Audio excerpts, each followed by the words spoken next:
touch, or if they're an Asian family, through giving them their favorite meal. It depends on the culture, how that's reflected. But they do the things that bring comfort to the child.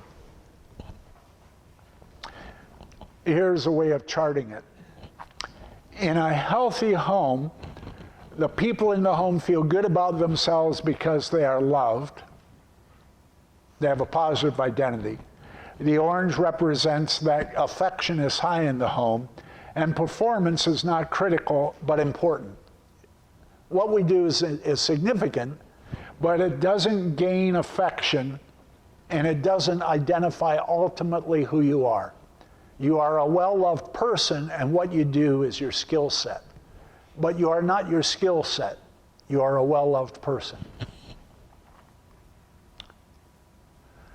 Profile of a healthy home: peaceful, safe environment, words and emotions line up, limited compassion and exposure to a hurting world. Needs of a healthy home. One of the problems with people who grow up in a healthy home, though, is that often they end up being right-wing Republicans who can't figure out why the rest of the world doesn't perform as well as they do. And why can't those welfare queens get a job? Kind of approach to life. They lack compassion. The lack of compassion is because sometimes healthy families overprotect their children. Parents are supposed to protect their children, but not overprotect them. And there's a difference. Parents are supposed to protect their children, but not overprotect them. One of the gripes of my two grown children is that they didn't like the fact that I would sometimes bring home strange people with problems.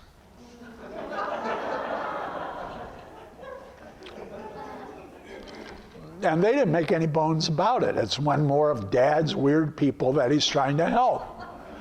And their mother would do the same thing, and we'd bring them into our home. They'd live for us for a while.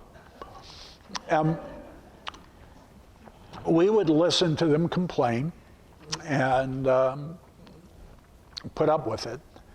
But then, when my son was about 28, because here's the secret about children. When they hit 25, there's a glimmer of sanity. Before 25, it's hopeless. But after 25, there's a glimmer of sanity. I hope this is not being recorded, and I hope my children never listen to this. But be that as it may, I overheard my son saying once, he said, "I'm very proud of my parents because they always wanted to help hurting people." Well, that was the goal. The goal was to help people, but there was a secondary goal, that the children will understand that the stability they have is a gift to be shared with other people and not just something to be hoarded and not shared. So what is the need of a healthy home? To develop a thing called compassion. James 2:15 and 16. 6 through 10, the atmosphere was confused or performance-based.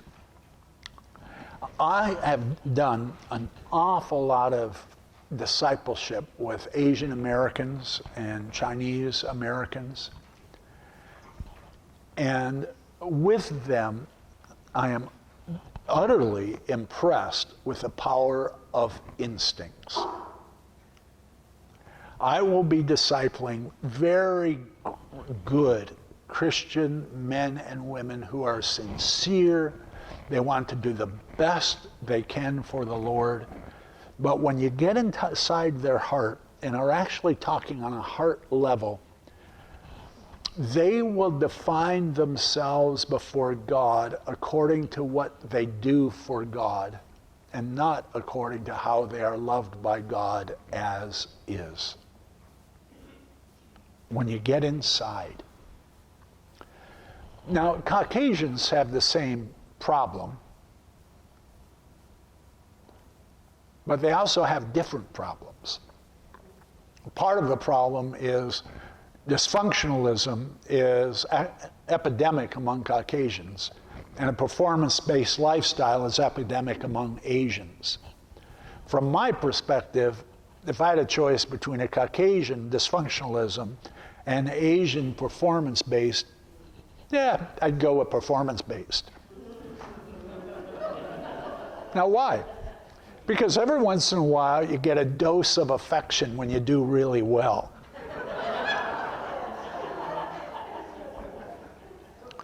But in a dysfunctional home, a Caucasian dysfunctional home,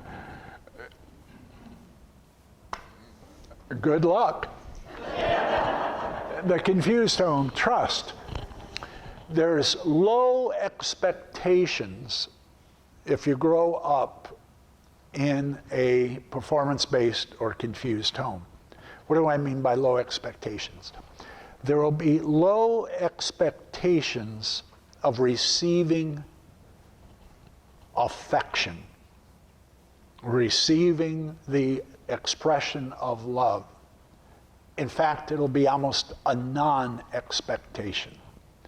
There is nothing more important than somebody communicating to you that you are worth knowing and you bring delight to another person.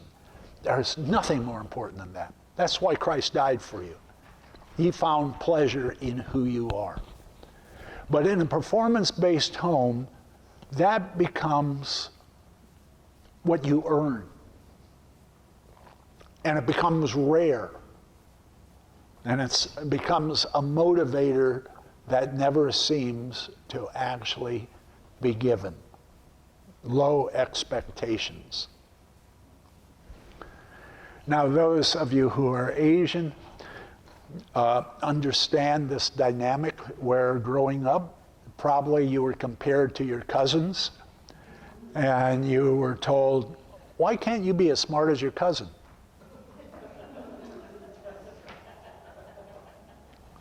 Why can't you be as talented as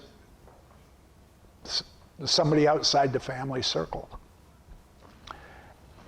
And that approach was used intuitively and instinctively by a person who actually loved you, but they were trained to believe that's how you motivate a human being.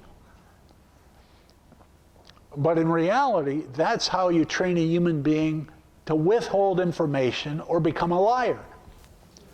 Because if the goal is to be loved, which is the most important thing in life, and if you have to perform in order to be loved, anybody with an ounce of intelligence will say to themselves, I'm not going to tell you about my failures, because if I do, I'll never be the recipient of your love. At best, withholding of information. At worst, outright lying. Low expectations.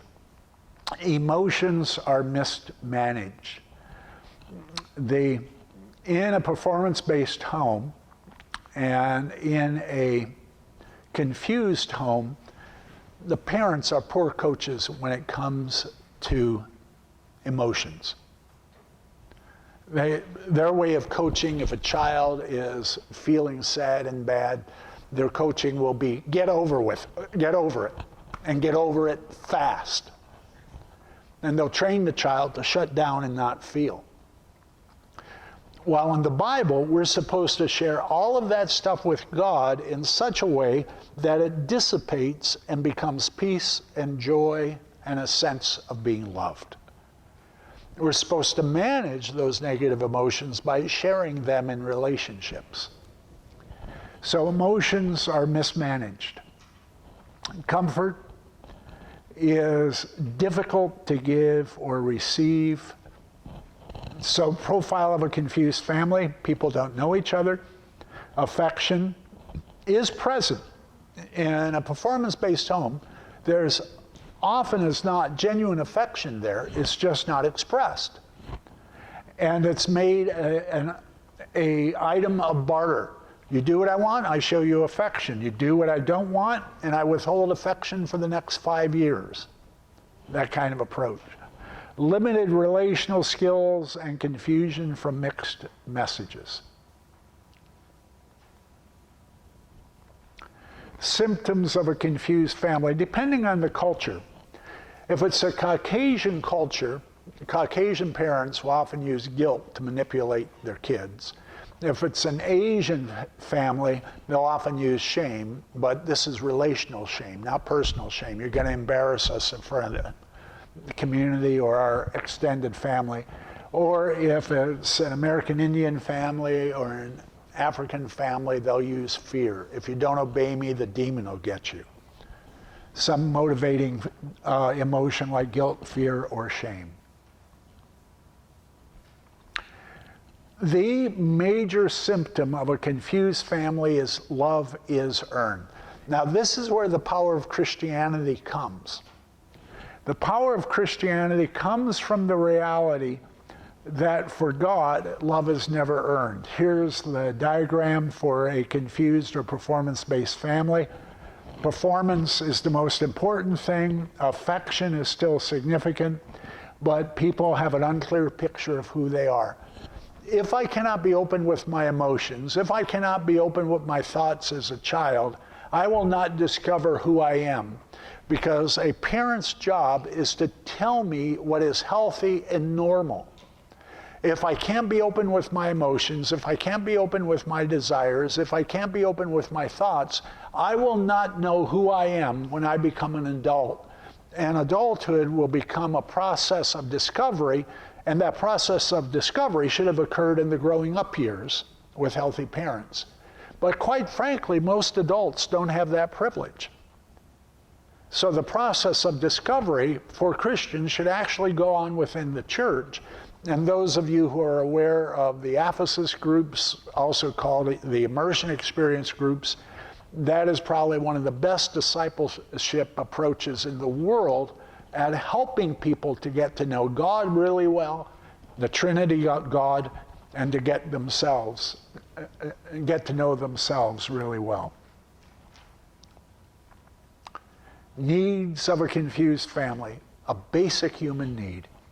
God recommends his agape love to us, and that while we're continually sinners, Christ died for us.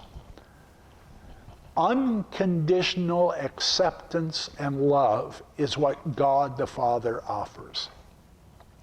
What sends a person to hell is when they say, I do not want unconditional acceptance and love. That's what sends a person to hell. Christ already died for them.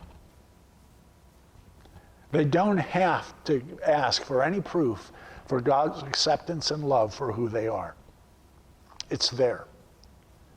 When the gospel is rejected, what they're really rejecting is infinite acceptance and eternal love. That's what is being rejected. And the mark of a truly healthy home is that love and affection is given as a gift. If you've had the misfortune of having a score of 11 through 15, we have another questionnaire that goes up higher with more questions. So if you only got a 15, we can give you the other questionnaire and you could get all the way up to 37 if you want. But after 15, it's kind of useless. You're doomed already, so you don't need any more numbers. Anyway, 11 to 15, most likely your family background is dysfunctional. Now, why is this important? Instincts come out of family background. If you understand what those instincts are, either healthy, performance-based, or dysfunctional, you can change them in the context of a vibrant and healthy Christianity. Instincts can be changed. And the remarkable thing is, it's a relatively easy process that's hard work. But it's not a psychologically difficult process. It just takes work. And the first part of it is identifying what are the false instincts that I'm carrying around inside myself as an adult And usually we can spot them because we trip over them over and over again in relationships. Trust is only suspicion. My way of expressing this is that if you grew up in a dysfunctional home, when you say to somebody, I trust you, what you're really saying is, I'm less suspicious of you. Because trust as a concept means, this is what trust is. Real trust between people is I trust you to greet me with genuine affection and you'll be reliable in our relationship. That's trust. There's two parts to it. It's not only reliability, but there is a delighted acceptance of the other person. That's trust. Trust is only suspicion. Why? Because if the two people who are the most important people in your life for the first 15 or so years of your life betrayed you, you're set up to step into life expecting betrayal.